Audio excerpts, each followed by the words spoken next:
Do you find in Age of Empires 2 times when you're just minding your own business, building a nice looking city with organised neighbourhoods and happy families, when suddenly, out of nowhere, a horde of angry Huns ride into your base and start pillaging and burning everything to the ground? No? Yeah, me neither. But if you are new to Age of Empires, or you are struggling to compete online or against the AI, or even if you're an experienced player and looking for some pearls of wisdom, then you have come to the right place. This is 21 Tips to Conquer Age of Empires 2. I've played this game for over 20 years now. I have learnt a lot about this game. The tips and tricks that I have learnt I'd love to share with you guys. If you find this useful or enjoy this video, please like and subscribe, and if we reach 100 likes on this video, I will happily release a second set of tips and tricks for this great game. There's a lot to learn, but here are a few of the more important tips in my opinion. Use hotkeys. This may be something you just don't want to put the effort into learning, and I was like that when I first played. But the speed difference is massive, and very quickly it will become muscle memory and second nature. I'd start off by just picking a few hotkeys to get started on. Learning the hotkeys for building houses and building farms is a great place to start, as you will build a lot of these each game. And don't forget to use the shift or control key when you want to make more than one. Keep doing this each game and you will build up your speed. If you are using the default hotkeys, adding the other buildings into your knowledge is very simple.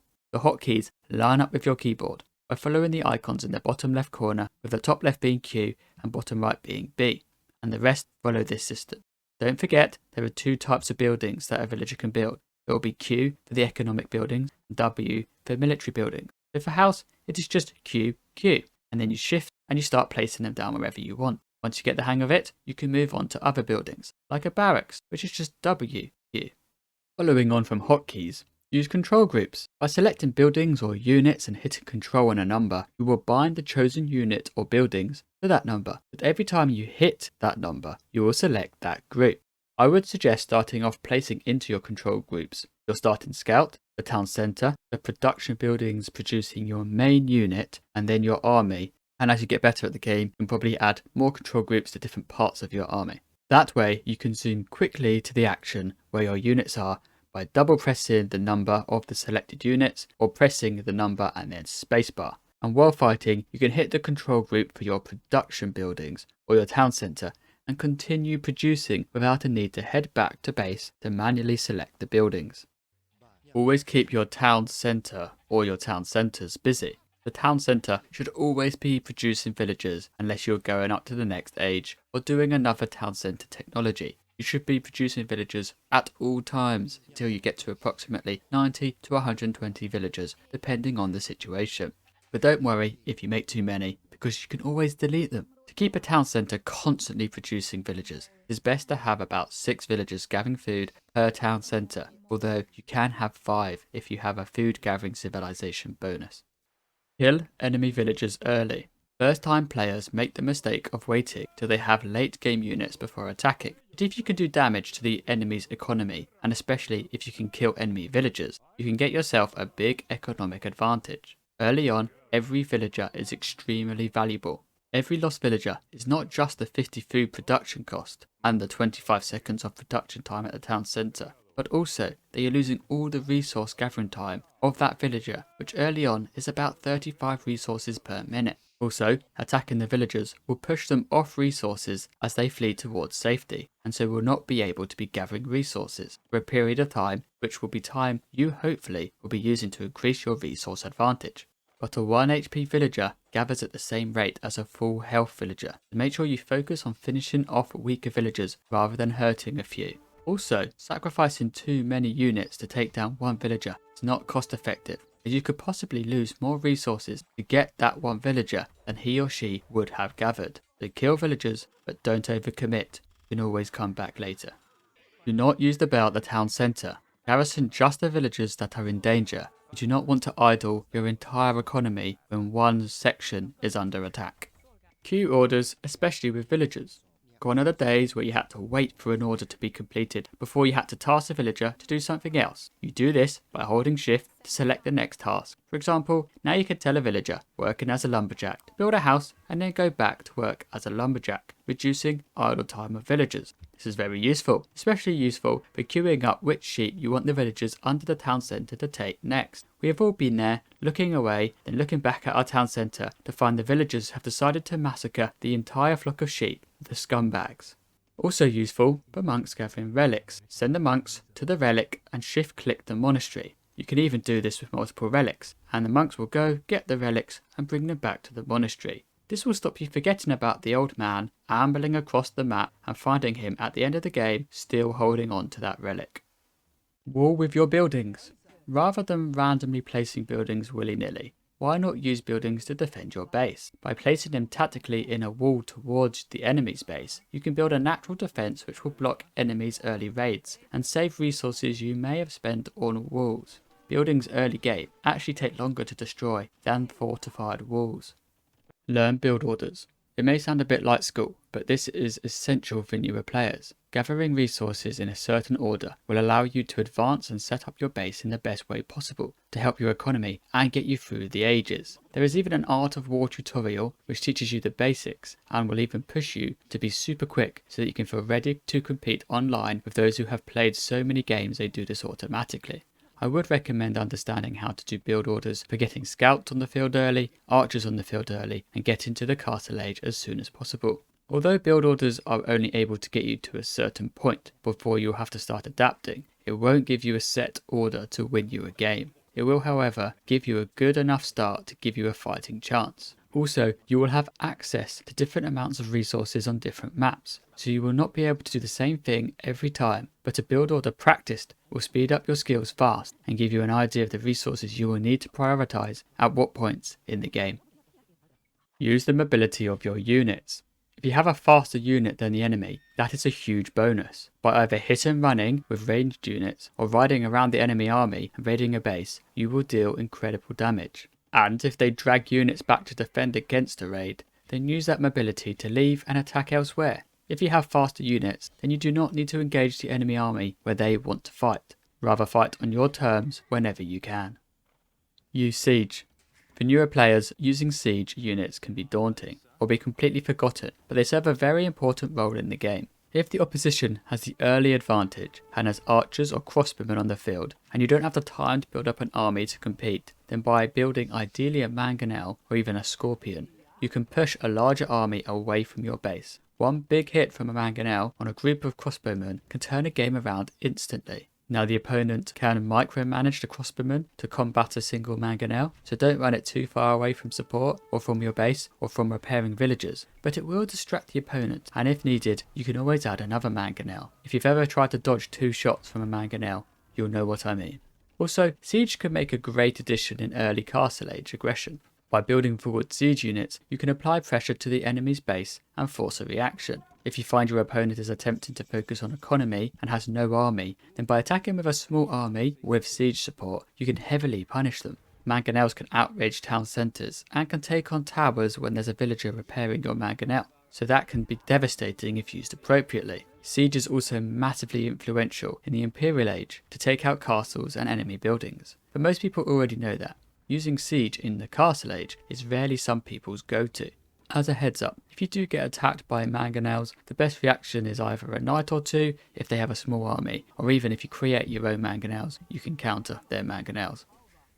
Don't age up too early. You will need a certain amount of villagers to continue gathering resources while aging, or you will not be able to afford the new technology that comes with a new age. A common mistake is players go to the Imperial Age with a weak economy or before they have enough of an army or defence against the enemy military, meaning you have spent 1800 resources that you could have used to build military, with 190 seconds of a town centre not producing villagers. That could cost you a game. But that mistake can be made in all ages. Getting to the next age will not help unless you can afford the upgrades once you have got there. Also, when on your way to the next age, do not lose units that you are looking to upgrade in the next age. If you have a decent group of archers and you're about to hit the castle age, there is no need to go on the offensive and lose them. Instead, keep them away from harm unless there is a desperate need for them, and wait till you have given them the upgrades. Once you get good enough, you'll be able to time the upgrades to hit just as you come out of the fog of war onto a group of weaker units or villagers.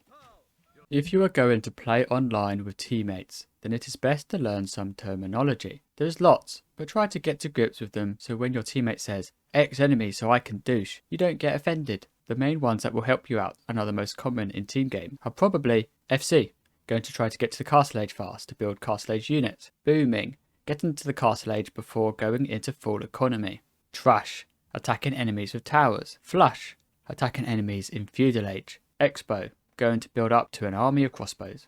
SC, going to build and attack with scouts. KTS, going to build knights. Flank, players closest to the enemy. Pocket, players furthest from the enemies in 3v3s or 4v4s. X, and then something afterwards, is use flare to signal something to another player. So use the terminology to communicate quickly and choose tactics fast. If someone uses a phrase you are not sure about, it is probably just the unit they would like you to make, but in shortened form. And don't forget to send to the enemy a GG before you resign, and reply with a GG if someone gives you the GG. It's just good manners. You may wonder why you need to know terminology, but in team games it is essential to communicate with your teammates. The majority of games will have flank players going archers to crossbows, and the pockets supporting their allies with cavalry like scouts or normally knights. On occasion, pocket players can do unique units if the Civ has a good one. That gives the best of both worlds, with maneuverability and ability to get to the fights in time from the pocket players, and good damage and firepower from the flank player. In 2v2, it is also preferable if one player goes range and the other cavalry, even though technically both players are flanked, because then your combined armies become harder to counter. Try to use your armies together for best effectiveness. Knights are tanky and take fire, while crossbows can do a lot of damage but are weak, so work as a team. Use your team's civilization bonus. It may sound obvious, but make the most of the Civ bonus. This can be as simple as gathering certain resources faster, resulting in less villagers needed to advance to another age, or fewer villagers needed to maintain production. Some civilizations will have military advantages, for instance, free blacksmith upgrades. This can aid the choice of unit you choose to use, especially for early game raiding, where one faster upgrade can result in wiping out the enemy force and taking control of the map. A good example is the Magyars, who get forging and iron casting and blast furnace for free when they get to the correct age. This is a free instant upgrade at the blacksmith for +1 to melee damage. Therefore, going for a scout rush is more deadly, as the damage you can inflict on enemy villagers or their army will be greater than your opponent's as soon as you get to the feudal age, giving a period of time where your units will be superior. If you don't use that attack increase in that period of time, then once your opponent researches forging themselves, the advantage is gone and wasted. There are a ton of bonuses, and it is silly not to use the few advantages you are given over your opponent each game. In 1v1 games, gold will run out if the game carries on for a fair while. Gold will become scarce, and the best units each civilization has will need gold to be produced. Therefore, be careful with the amount of gold you spend and use the gold units tactically. Also, it is good to gather as much of the gold on the map as possible to restrict the opponent's ability to create gold units and to have some in reserve for when you need it. If desperate, the market can be used to trade resources for gold, but the exchange rates will be very poor late game. In team games that go late, gold deposits may run out, but by creating trade units, players can generate gold. Therefore, gold will be an infinite resource, and so gold units should be a priority. In this case, raiding enemy trade lines is a great way to stop the opponent's ability to produce their best units. So in 1v1s, be careful with gold units, and in team games, focus on gold units. In 1v1 games, if the game does head into the later stages, it is good practice to have one trash unit and one gold unit. A trash unit is a unit that consists of only food or wood to produce, such as the scout line, spearman line, skirmisher line, or other exceptions for certain civilizations. As wood and food will be readily available throughout the game, unless it gets really late in the game, these units are cheap, and the trash units can be used to either take fire or do damage and sacrifice themselves for the good of the more valuable unit that you hope will do most of the damage. Use castles tactically. Placing castles in the right place is important. They are best placed to defend resources or production buildings. By placing castles near gold or stone deposits further out from the starting base, then you can control these areas, keeping the enemy from gathering the resources and having a safe place to retreat villagers if they get attacked when they are mining these deposits. Castles are best when placed on top of hills, as the increased elevation makes attacking siege units do less damage, resulting in the castle surviving longer and giving you more time to react to the attack. Castles are extremely powerful and hard to destroy, especially in the early castle age, and that is why offensive castles are so destructive. This is when you drop the castle towards the enemy, or even in their starting base, to use the castle's high attack stats to do damage. This is best to be dropped to control enemy resources you do not want them to have, for taking out town centres so the opponent has less opportunity to build villages, or even on the production buildings where the enemy's units are being built, so you can wipe the units out before they even have time to become a mass. Talking about production buildings, it is imperative to have many military buildings producing units. It is no good having one barracks build 10 champions, when you can have 10 barracks do that 10 times faster. When fighting gets fierce, recruiting units to get to the front line is essential, and even if you can't afford to produce out of every single production building at the same time, it is still better to have too many than not enough. Backed up resources will not help you when in dire straits, so build many military buildings and get the army producing as fast as possible.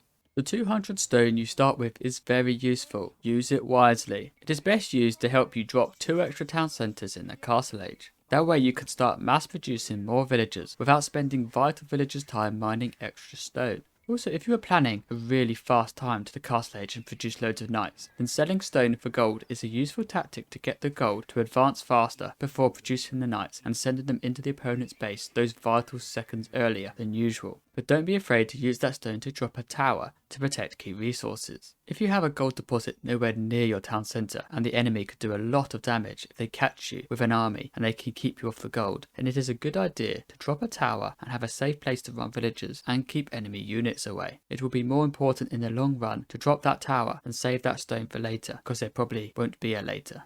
Use mods. There are many quality of life mods that will really help you play better and are not cheating. There are a few I would recommend using if you want to improve. Removing the shrubbery and making the trees small. This may make the game look not as good, but it will help you see what is going on better and especially help you spot holes in your defences. Other mods have been picked up by the developers and even added to the game. You can turn on a grid, which places a grid on the map, helping you place buildings in the right place. And there is also a range indicator, so you don't have to run into enemy buildings to work out the range of the enemy's buildings. All super useful, and I recommend using them.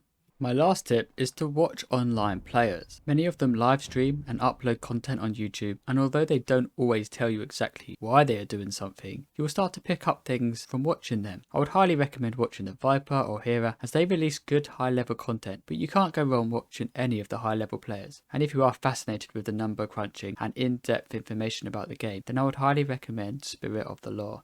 That was 21 tips that I really hope will come in handy. And like I said, if you enjoyed this or found it useful, smash that like button and I'll hunt you down another 21 tips and tricks for this game. Thanks for watching.